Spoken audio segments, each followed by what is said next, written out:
16, para los que no creen que ese coco de agua se puede pelar en menos de un minuto con los dientes, mandíbula de acero, desde la calle de los maestros, desde Uvilla, provincia de Bauruco, y arrancamos.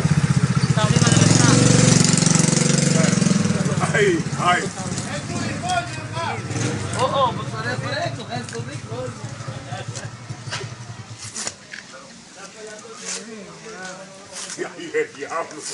Me va a quedar sin dientes. Pasa que esos cocos seguros son livianitos por ahí entonces. Ya comenzó.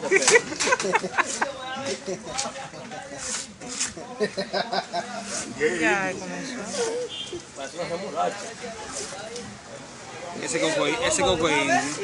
Los cocos indios son suaves. Ese coco es indio, mira, no me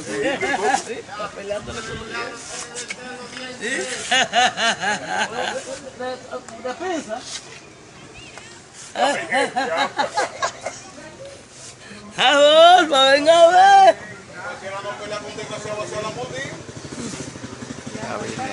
Ya se ponga con un hueso solo mejadas.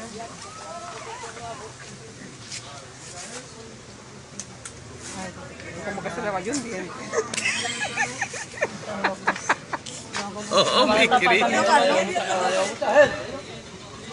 Soy famoso, mi gente. La bulla, público. Es que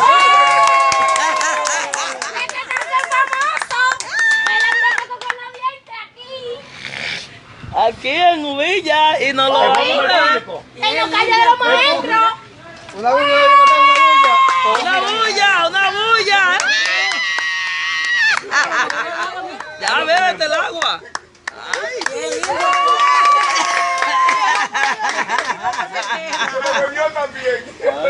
No le puedo decir cómo se quedó Para los que no sorprendida. creen que ese coco lo puede pelar y partir con los dientes.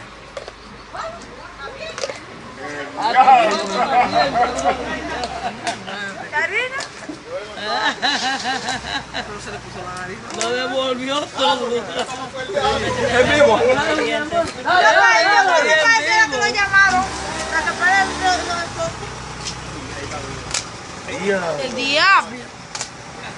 Si se rompe un diente, le prometo que me río. Ay, mi madre. No le rompe nada. No, para allá no hacen eso. Pedacito. Ahí lo tenemos. Para los que no creen que se puede pelar con los dientes. Dame echar la